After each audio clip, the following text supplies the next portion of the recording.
Shalom dan puji Tuhan saudara atas kebaikan Tuhan pada setiap kita, sehingga pagi ini dengan izin Tuhan kita boleh bangun dengan pikiran sehat, pikiran cergas dan semangat yang berkobar-kobar untuk melayani Tuhan. Untuk memulai renungan kita, mari kita berdoa. Bapa Syurgawi, terima kasih atas kebaikan-Mu karena bersama dengan kami pagi ini sementara kami mendengar dan mempelajari firman Tuhan. Dalam nama Yesus kami berdoa. Amin. Saudara, pagi ini renungan kita bertajuk motivasikan orang lain dengan panggilan positif. Mengapa dan bagaimana ini boleh kita lakukan? Firman Tuhan dalam Yohanes 21 ayat 16 mengatakan, "Gembalakanlah domba-dombaku." Nah, saudara, bacaan kita hari ini kita boleh baca di dalam Yohanes 21 ayat 15 hingga 19. Ini merupakan peristiwa di mana Yesus meneguhkan hati Petrus. Ada sebuah ilustrasi. Pada saat kita memanggil seseorang sebagai si gopo, si pengotor, atau panggilan negatif, selalunya kepribadian orang itu sama dengan panggilannya. Nah, pakar menyebut fenomena ini sebagai teori atribusi. Artinya, ketika kita melekatkan sebuah sifat kepada seseorang, orang itu cenderung akan memiliki sifat itu. Sebaliknya, jika kita memanggil panggilan positif kepada seseorang seperti si peramah atau si pengasih, orang itu akan termotivasi membuktikan panggilan kita kepadanya memang benar. Nah, saudara, mari kita perhatikan bacaan kita pagi ini. Petrus pasti kecewa karena mengingkari janjinya sendiri untuk bersedia masuk penjara dan mati bersama-sama dengan Yesus. Lukas 22 ayat 33.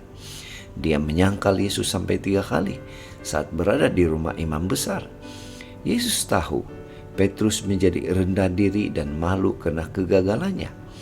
Setelah sarapan bersama di tepi danau, Yesus menguatkan hati Petrus sampai 3 kali.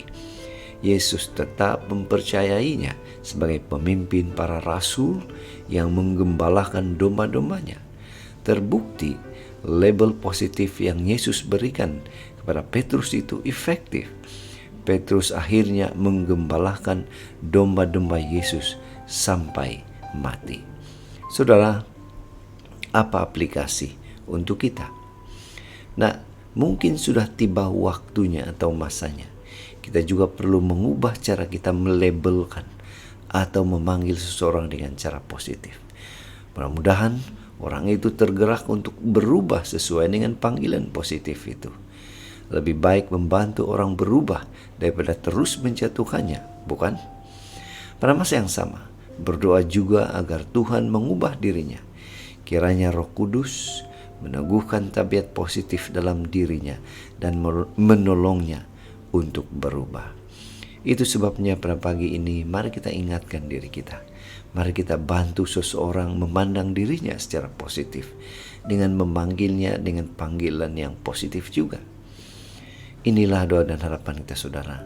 Mari kita bersyukur, mari kita berterima kasih kepada Tuhan karena Dia memberikan kita kekuatan, kemampuan untuk menjadi saluran berkat kepada orang lain dengan memberi motivasi kepada mereka. Dengan cara apa? Dengan cara memanggil orang tersebut dengan panggilan yang positif. Mari saudara, kita tetap setia, tetap semangat, tetap positif, tetap sehat bersama dengan Tuhan sampai Maranatha. Tuhan memberkati kita. Mari kita berdoa. Bapa Syurgawi, terima kasih karena sekali lagi kami diingatkan untuk menjadi saluran berkat kepada orang lain dengan memanggil orang itu dengan panggilan positif. Dalam nama Yesus kami berdoa. Amin.